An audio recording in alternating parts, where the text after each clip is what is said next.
graders, it's Mrs. Thompson again, and we're in section 6.2, and we're going to do example 2 this time.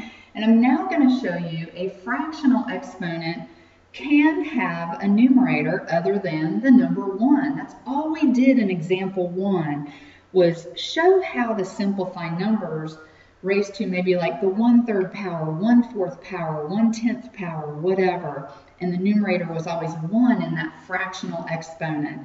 Now I just want to show you what does it look like when it's not a numerator of 1. What if it's a 2 or a 4 or 3, whatever. Okay, so let's take a look.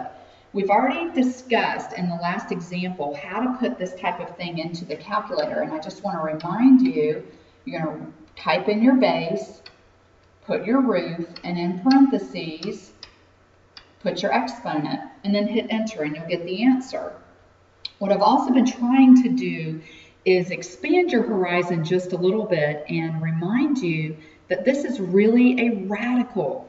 Anytime you have fractional exponent, you have a radical. And so remember, underneath the root sign is going to go the 216. The 2 is the exponent on your 216 or on your radical, wherever you want to put it. And then the 3, the denominator, is your index.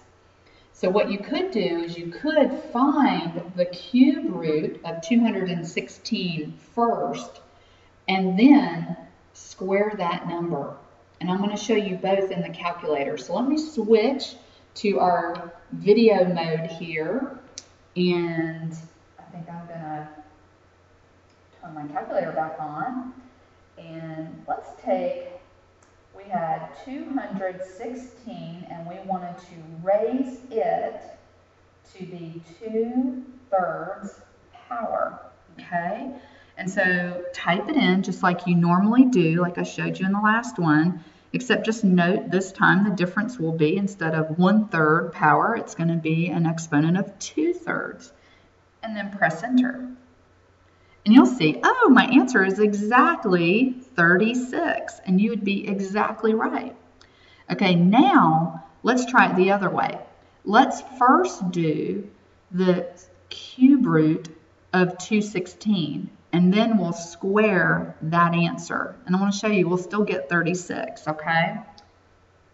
So go back to your math button. Remember that math button kind of opens up some things for us, and we can actually take the cube root, arrow down to 4, press enter. Now we want to type in your 216 and hit enter. Now the cube root of 216 is exactly 6. Now what we want to do is we want to square that. So we want to take our answer, hit the x squared button. Remember that x squared button? That'll square anything you want. And then hit enter. And see, we got the same exact thing. We did it 2 different ways, but got the same exact answer. So let me get back to our notes really quick. And I just wanted to show you, you know, if you type it in just like that, you'll get 6. And if you find this part first and then square it, you'll still get the answer is 36. So you'll still get 36 total. So either way you do it. Now I think that's probably what most of you are going to do. You're just going to slide it right there into your calculator and figure it out yourself. But I wanted to show you the breakdown for this. So I'm going to do a couple more with you.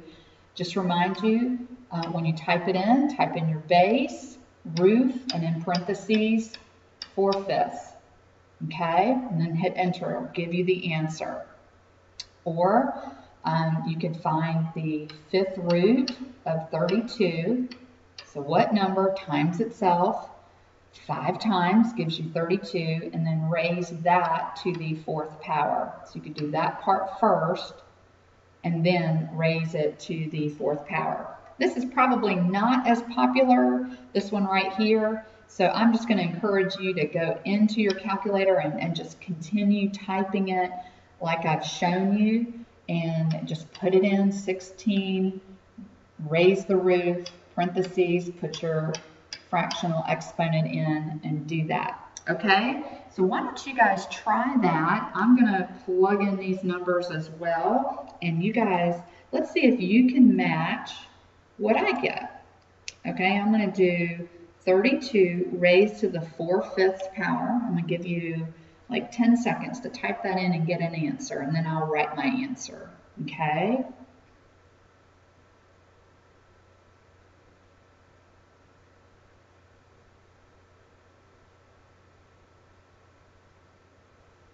Did you get 16? Good job. That's what you should do. Okay, do this next one. Do 16 raised to the 3/4 power. Go ahead and type that in. I'll give you about 5 seconds this time. Did you get 8? Good job. I bet you're doing a great job.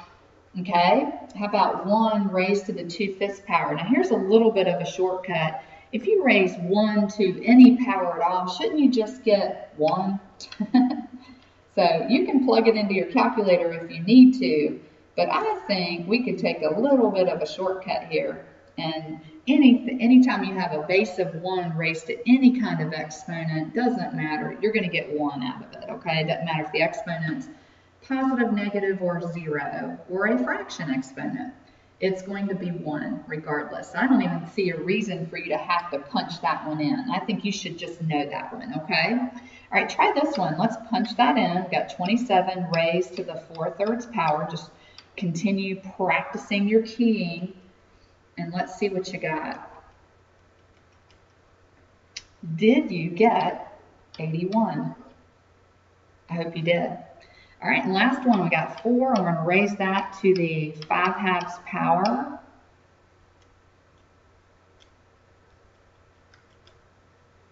And did you get 32? All right, folks, that is all I had for this particular one, and I hope I made it make a lot of sense for you. Please bring your questions to class.